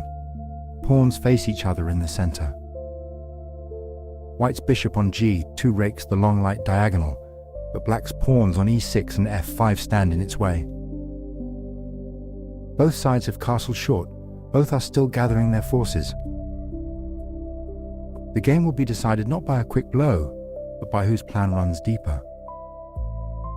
White reaches for the initiative first. His queen swings out to b3. She eyes the diagonal toward Black's king and the tender square on b7. Alekhine, unhurried, tucks his king one step further into the corner to h8. A small move, but a knowing one, clearing the g-file and stepping off the bishop's diagonal. White's queen shifts again to c3, a strong central post. From there she watches the long dark diagonal pointing toward black's kingside. Now black strikes in the center. The e-pawn advances to e5. Modern analysis calls this the best try. Black seizes space and prepares to expand. White meets it calmly, a pawn to e3, shoring up his d-pawn. And black begins on the other wing, a pawn to a5. A quiet gain of space on the queenside, and the finest move on the board just now. White answers with a pawn to b3, building a broad, restful chain. Now watch Alekhine begin a long, patient journey with his queen. She lifts from d8 to e8, stepping back before she steps forward. It looks modest. It is the first note of a melody aimed at the white king. White plays a pawn to a3, keeping black's knight off the b4 square. And now the queen sings out, from e8 all the way to h5. She joins the kingside, leaning toward white's castled king, hand in hand with the coming pawns. White must be careful now. He pushes a pawn to h4 to blunt the advance and hold the g5 square. Alekhine leaps in his knight springs from f6 to g4. It sits boldly near the white king, threatening to land on e3 and to stir up the kingside. White counters with his own leap, the knight from f3 to g5. The two knights face off, deep in each other's territory. Black develops his sleeping bishop from c8 to d7, calmly ignoring the tension. Now a pause and a picture of the whole board. Black's king rests in the corner on h8. His queen glares from h5. A knight sits forward on g4, a bishop newly out on d7, a knight guarding on c6. Every black piece leans, ever so slightly, toward the white king. White is solid, but cramped knight on g5, queen on c3, bishop still on g2, rooks not yet joined. The tension gathers like weather. Someone must break it. White plays a pawn to f3, shooing the knight away from g4. But a colder, modern eye sees this as a small slip. Better, it is thought, was a thrust on the queenside, the b pawn to b4, seeking play of his own before black rolled forward. As played, white spends time defending and hands black the run of the game. The knight retreats from g4 back to f6, exactly where it is most useful. The finest square, the knight eyes the center and the coming break. White pushes again, f3 to f4, trying to jam the door shut. And here Alekhine makes the move that shapes everything that follows. The e-pawn drives on to e4. The center locks. Black's pawn on e4 is a spear buried in white's camp. It cramps white, it shelters black's pieces, and it stares at f3 and g2. Modern analysis marks it best, a pawn that will only grow more dangerous. White brings a rook to the center from f1 to d1, seeking a file that may one day open. Black takes a quiet moment, a pawn to h6, asking the white knight where it means to live. The knight steps back from g5 to h3. The best retreat, heading around toward f2 to guard the tender points near the king. Now black opens a second front. The d-pawn advances to d5. Black stretches across the whole board, pawns on e4 and d5 and f5, a wide and rolling wave. White regroups his other knight from d2 back to f1, joining the defense of the king. Alekhine begins to shuffle a knight toward a better home, from c6 to e7. White gains queenside space, a pawn to a4, fixing black's pawn on a5. The knight returns at once, e7 back to c6. The fine is square again, for now it heads for the outpost on b4. White lifts a rook, from d1 to d2, doubling and shoring up the second rank. And the knight lands from c6 to b4. A proud, unmovable horse deep in White's position, jabbing at c2 and a2 and d3. The finest square on the board, no white pawn can chase it away. White tucks his bishop back from g2 to h1. A strange, quiet corner for it, but it keeps the long diagonal alive, waiting for the day it opens. Alekhine repositions his queen, drawing her back from h5 to e8. She rests, re-aiming, ready to swing to either wing, as the game demands. White doubles his heavy pieces the other way. The rook lifts from d2 to g2. He piles onto the g-file, dreaming of pressure against black's king down the road. Now Alekhine opens lines with a capture, the d-pawn taking on c4. The best moment to strike, prying the queenside apart.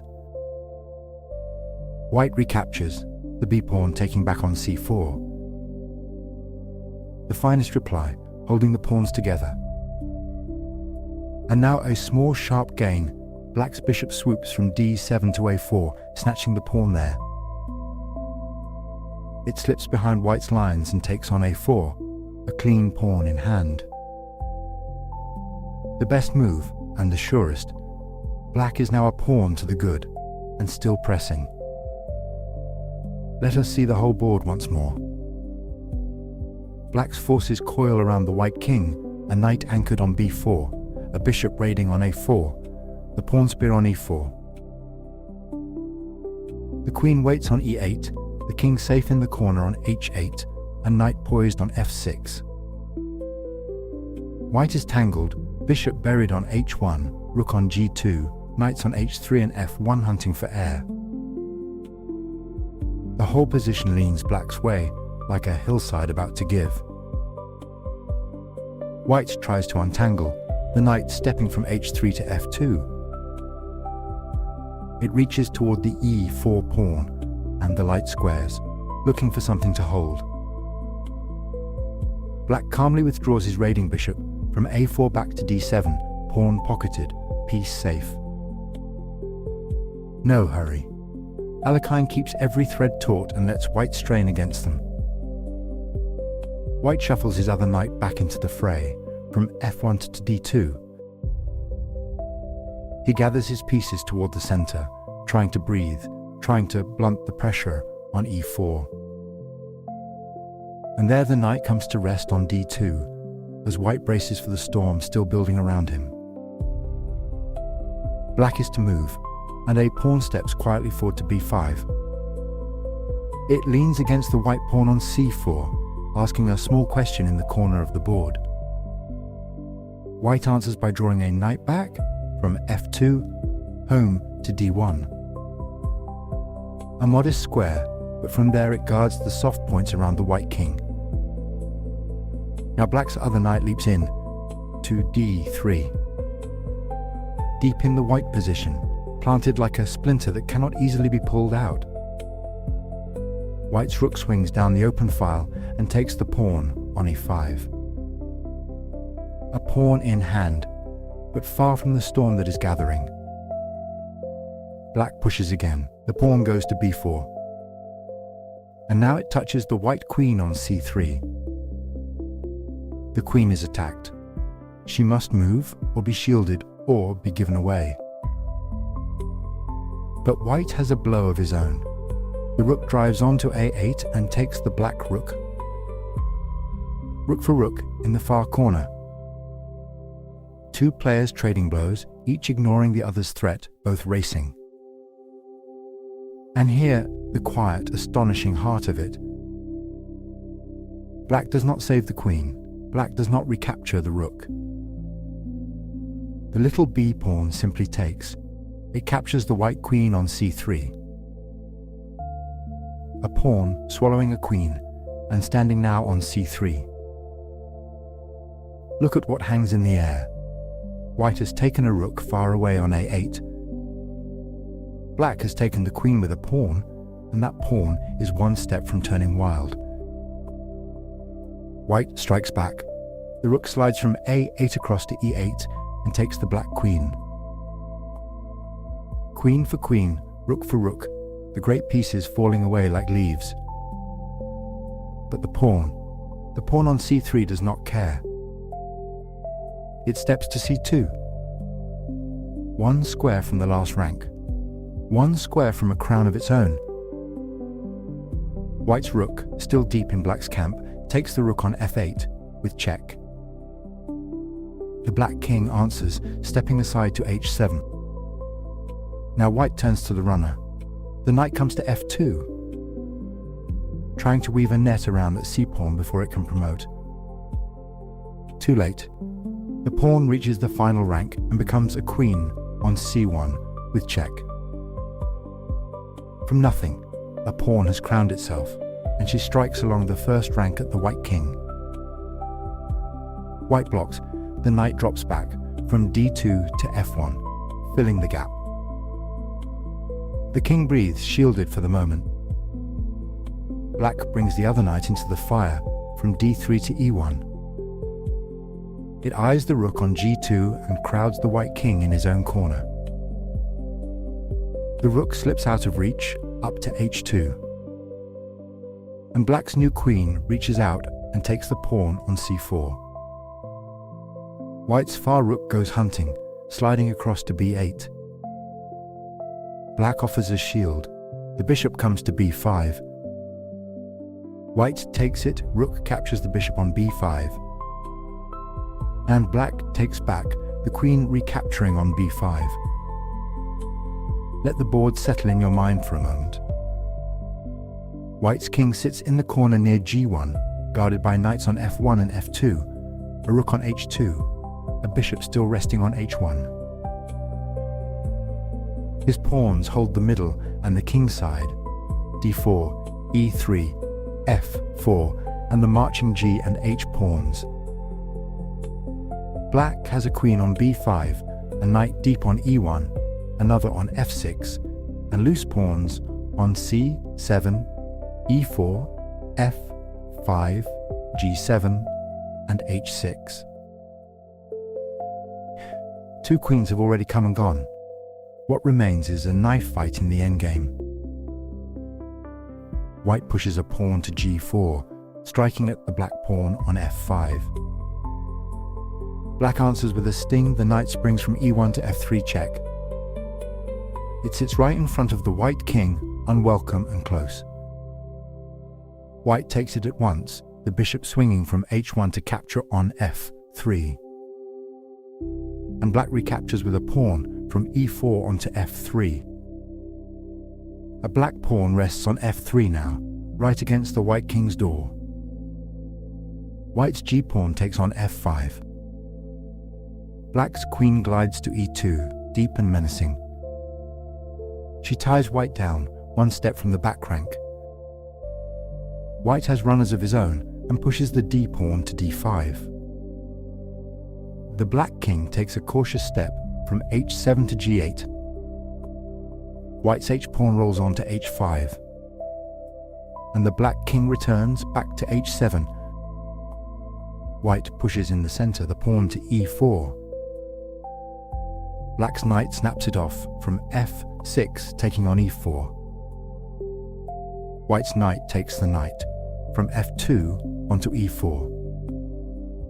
And the black queen takes the knight in turn, capturing on e4. The pieces keep vanishing, 2 by 2. White's passed pawn surges to d6. Black's c-pawn takes it from c7 onto d6. White pushes the other runner, the f-pawn to f6. Black's g-pawn captures it from g7 onto f6. See the board thinning now toward its end. White has a king near the corner on g1, a rook on h2, one lone knight on f1, and two pawns pressing forward on f4 and h5. Black has a queen on e4 commanding the center, a king on h7, and pawns on d6, f6, f3, and h6. The white king is bare, and that black pawn on f3 creeps ever closer. White tries to trade the danger away. The rook drops back from h2 to d2. Black slides the queen to e2, offering her up. It is not a gift, it is the cleanest road home. White takes, the rook captures the queen on e2, and the pawn takes the rook from f3 onto e2. Now that black pawn on e2 is one square from a crown, guarding nothing but its own ambition. White's king rushes over to f2 to stand in its way. But the pawn takes the knight on f1 and becomes a queen with check. A second time tonight, a humble pawn turns royal. The white king simply takes her, capturing on f1. And the smoke clears. What is left is bare and hushed, kings, and a handful of pawns. White, a king on f1, two pawns on f4 and h5. Black, a king on h7 and three pawns, d6, f6, and h6. One pawn more for black, and the d-pawn stands alone on its file, with nothing white to stop it. That lone passed pawn is the whole story now. The black king sets out for it, stepping from h7 to g7. White's king marches to meet the danger to e2. Black's king comes on to f7. White climbs to e3. Black's king reaches e6, shouldering toward the center. White's king steps up to e4, the two of them almost eye to eye. And here is the last quiet blow. Black pushes the pawn to d5, a check. The white king stands on e4, and the pawn on d5 now attacks him. He cannot take it. The black king on e6 guards that square. So the white king must give way and step back. And once he steps back, nothing on the board can catch the d-pawn. It will run down the empty file, shielded by its own king, and become a queen. White has seen it too. There is no need to play it out. A pawn began this, a pawn ends it. Two queens were born from nothing and given away, rooks and knights spent like coins, all to clear a path for a single walking pawn. That was the idea, hidden from the very start, a vision that saw past all the wreckage to this one bare winning square. And so it is finished. The board is still. The kings stand close in the center, the last pawn poised to cross. Let it rest there, just as it is. One more. And for this one we move forward 40 years and a long way east. Rostov-on-Don, 1962. A Soviet clubroom, spare and dim.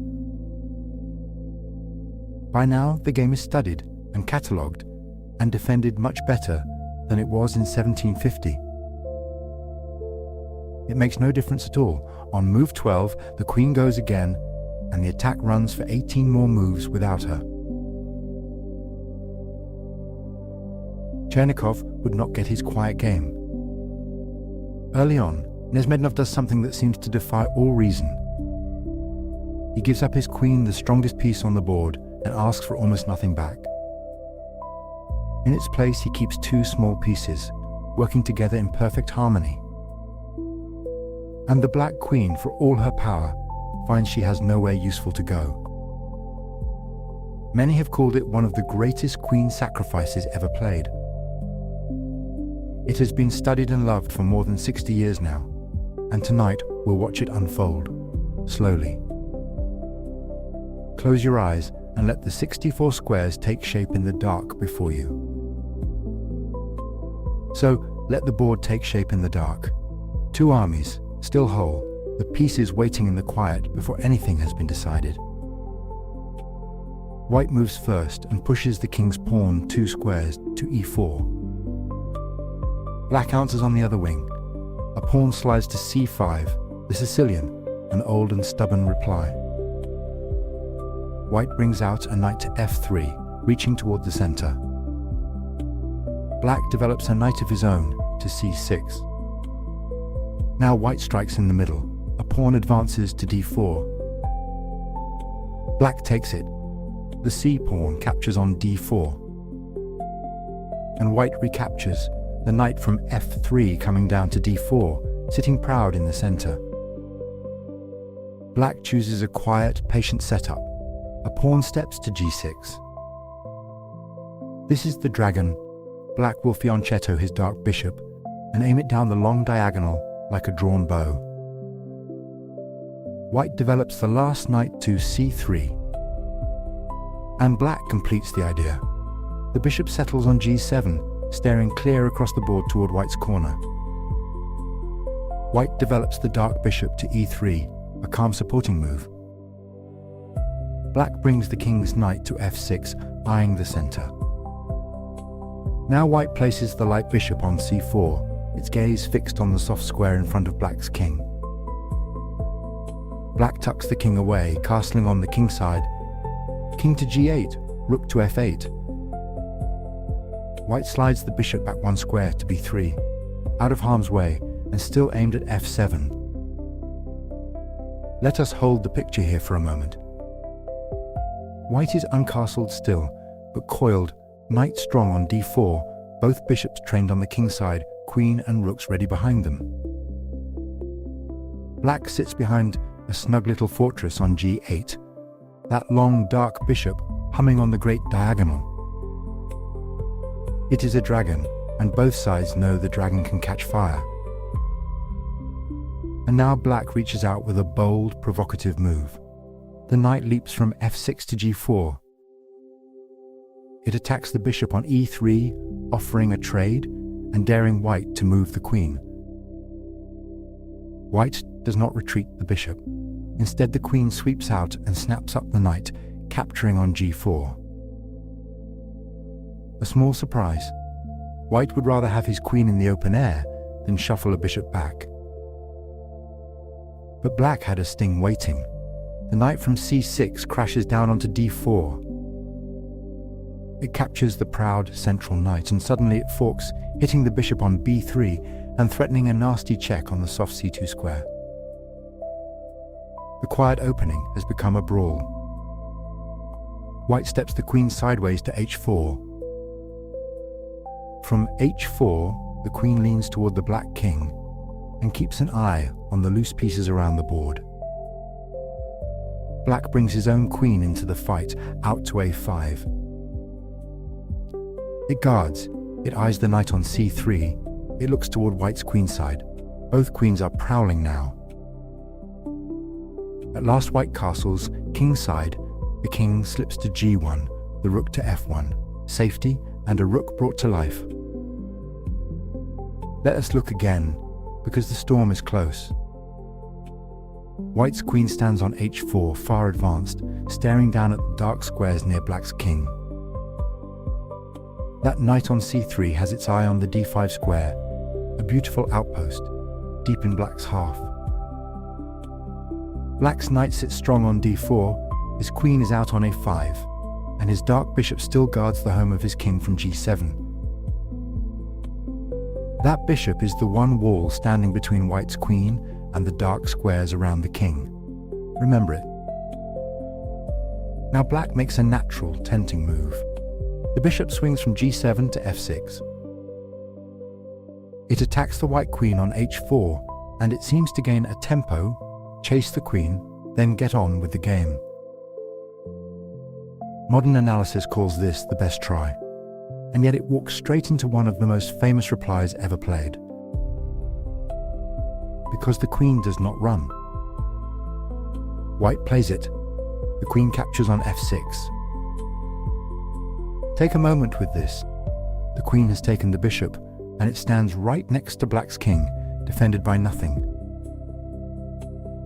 Black can simply take the queen with the pawn. He is being handed the most powerful piece on the board.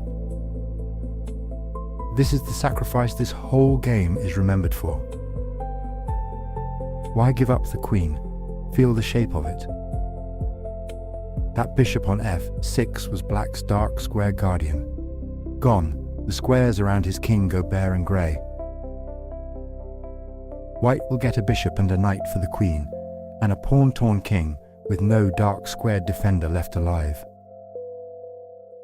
It is not a combination that ends in 3 moves. It is a slow, deep bet on a burning position. Black, of course, does not take at once.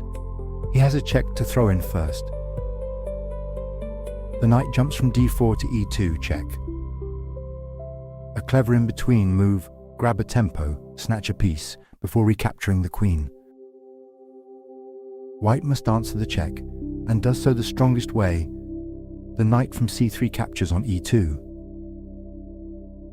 Now black takes the queen. The e-pawn captures on f6. And there it is. The great white queen is gone from the board. Count what remains. For that queen, white holds a bishop and a knight a little less in raw material. But look at black's king. His kingside pawns are doubled and ugly, a lonely pair on f6 and f7. The dark squares, g7, h6, e5, the whole shadowed lane to his king, belong to white now. A colder modern eye confirms it. White's attack is worth more than the queen he gave.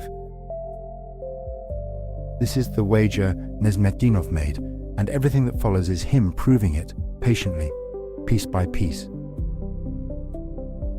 So watch the pieces come. White withdraws the knight from e2 back to c3. Unhurried, he is rerouting it toward that dream square, d5. Black tries to breathe. The rook lifts from f8 to e8, taking the open file, looking to trade or defend. And now the knight arrives. From c3 it springs to d5. Feel how it dominates. From d5 it forks the f6 pawn and reaches into the heart of black's camp, and it cannot easily be driven away. Black defends the wounded pawn. The rook drops back to e6, shielding f6 along the 6th rank. It is an awkward, hunched little defense. The rook tied to a pawn, doing a menial job. Now white builds. The bishop steps from e3 to d4. And there it sits, on the long dark diagonal, glaring straight at the pawn on f6, and the king huddled behind it. Bishop on d4, knight on d5, 2 minor pieces aimed like spears at one wounded king. Let us see the whole board as it stands. White has no queen, but he has harmony. Bishop on b3 cutting one diagonal, bishop on d4 cutting the other, knight planted on d5, rooks waking on the open files. Black has his extra material and his queen on a5, far away on the edge, a world from where the danger is. His king sits on g8 behind 2 limp f-pawns, and his rook crouches on e6 doing guard duty. The dark squares near that king are a silent open road, and white's army is already marching down it. Black feels the pressure and tries to make room. The king steps across to g7. Off the back rank, a little air by the pawns, but closer too to the fire. The bishop on d4 and that lonely f6 pawn are staring right at him. And white, unhurried as ever, gathers himself to strike again. White's rook on a1 stirs and slides quietly across to d1. Remember where he stands. He is playing without his queen. 2 bishops, a knight, 2 rooks, all he has against her. And he means to have every last one of them pointing at the black king. Black answers softly. The pawn on d7 steps forward 1 square to d6. A shade loose, that move. Nudging the b pawn to b6 was the steadier hold. This one leaves a faint draft around the king that white will find. The rook lifts off d1 and climbs to d3. Up off the ground now, ready to swing along the third rank toward the king. The best square for it. Black's bishop, asleep on c8, wakes and steps to d7. The most solid choice, eyeing the light squares, meaning to trade itself into the attack. The rook glides again from d3 to f3. And now it leans on f6 on the pawn shielding the black king. The bishop slips from d7 out to b5, reaching all the way across the board toward white's back rank. White's dark bishop draws back from d4 to c3. And see what it does from there. It lies on the long dark diagonal, c3, d4, e5, f6, g7, aimed straight through the f6 pawn at the king behind it. Hold the whole picture a moment. White's king on g1, both rooks stacked on the f-file at f1 and f3, the knight planted on d5, bishops on b3 and c3. Black's king on g7, his queen far out on a5, rooks on a8 and e6, the bishop reaching in to b5. Every white piece drifts toward that corner like a tide coming in. Black feels it and hurries the queen home from a5 all the way back to d8. The best she can do, coming back to guard the dark squares and the pawn on f6. And now, white strikes. The knight on d5 leaps in and takes the pawn on f6. The shield is torn away. The knight sits right in front of the black king. And behind it, the bishop on c3 glares down the long diagonal at everything. This is the finest move on the board. The whole position was quietly built for it. Black snatches at a chance of his own. The bishop darts from b5 into e2. From e2 it forks both white rooks at once, the one on f3 and the one on f1. But this is the misstep. There was no time for it. Bringing the other rook back to c8 to defend was the way to cling on. Now white's attack simply arrives first. White does not blink. The knight takes again from f6 onto h7, and it is check. He gives no thought at all to the forked rooks. He rips away another pawn from the king's face, and the king must move. The king slides 1 square from g7 into the corner shelter at g8. White swings the rook across from f3 over to h3. Pointed straight down the open h-file at the bare king, lovely to the eye. Though a colder, modern look would send the knight back to f6 with check first, and finish even sooner. Still, the arrow is aimed at the king, and the game stays firmly white's. Black's rook lifts from e6 to e5. Sliding along the 5th rank, trying to throw a body across the path of the attack. White's f-pawn pushes to f4, prodding at that very rook on e5. Black cashes in the fork. The bishop on e2 takes the rook on f1. Tempting to pocket a rook, but it was the wrong moment. Swinging his own rook to h5 to block that file would have fought harder. The white king simply takes the bishop back, stepping onto f1. See where everything stands now. The white king on f1, a queen and now a rook behind. Bishops on b3 and c3, a knight stranded far off on h7, a single rook on h3. Black looks a fortune ahead. A queen on d8, 2 rooks, on e5 and a8. But his king hides on g8 with almost nothing around it, and white's pieces lean and lean toward that corner. Black brings the last rook out, from a8 to c8. Again, the stubborn defense on h5 was the tougher road.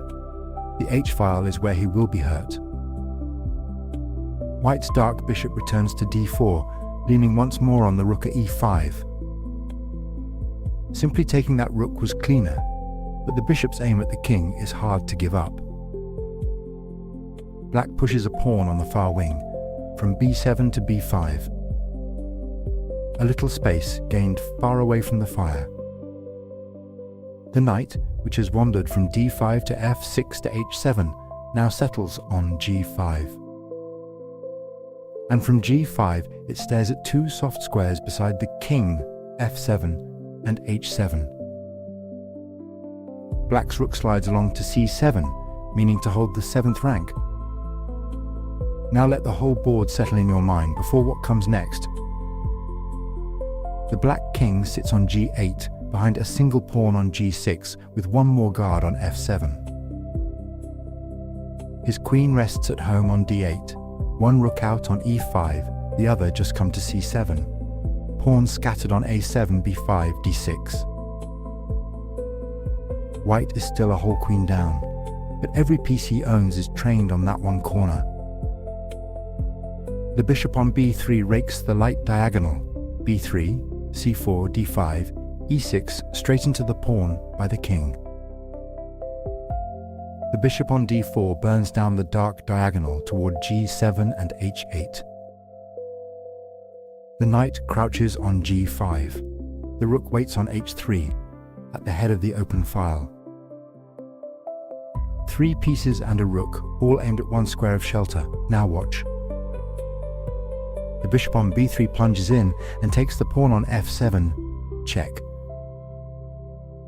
It throws itself down on the very doorstep of the king, and the king cannot take it. The knight on g5 covers f7. So the rook must come and deal with it. The rook swings from c7 onto f7 and grabs the bishop. The only move, and exactly what White wanted. The rook is lured onto f7, drawn off the back rank, pulled into the trap. Now the second gift. The rook crashes down the file from h3 to h8, check. Right beside the king, offered up for nothing. And it cannot be refused. Nothing else covers that square. The king must take. The king steps into the corner and takes the rook onto h8. 2 whole pieces thrown away now, a bishop and a rook, and White sinks even deeper into debt. But look where the king stands, sealed in the corner, and it is the knight's turn. The knight springs from g5 onto f7, check. And here is the whole point of it laid bare. From f7 the knight checks the king on h8, and in the very same breath it strikes the queen, away across the board on d8. The fork this whole storm was built to reach, the king must run, and as it runs, the queen falls. The king climbs out of the corner, from h8 to h7. There is nothing at all to be done for the queen. The knight leaps across and takes her, on d8. And there it is. The queen White gave away, long ago, comes back to him, one clean off the board. 2 bishops, 2 rooks, spent one by one, and every one of them was only ever the price of this single moment. Black takes what he can in return. The rook on e5 grabs the pawn on e4. The knight trots out of the corner, from d8 to c6.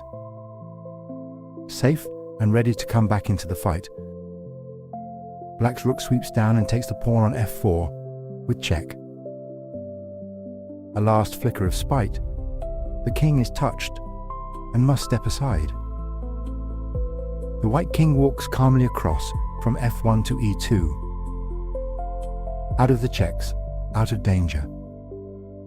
And there the storm has blown itself out. Count what is left standing. White has a bishop and a knight where black has only a single rook. And a safe king besides, with his pawns whole. The man who began all this without a queen ends it a piece to the good. The whole wild sacrifice, paid back in full, with interest. The rest is only a matter of time, and time is entirely on his side. Let the pieces stand just where they are. The hunt is over. The board can go still. That's 6 games and 212 years. 1750 in a Paris coffeehouse, 1962 in a Soviet clubroom, and 4 more in between. Every one of them won by a player who let the strongest piece on the board be carried away. There's nothing left to picture now. Let the pieces grow still. And slowly, gently, let the whole board begin to fade, the green squares and the cream, softening and dimming, until there is only the dark and the quiet and your own slow breathing. You did beautifully. Rest now. Good night.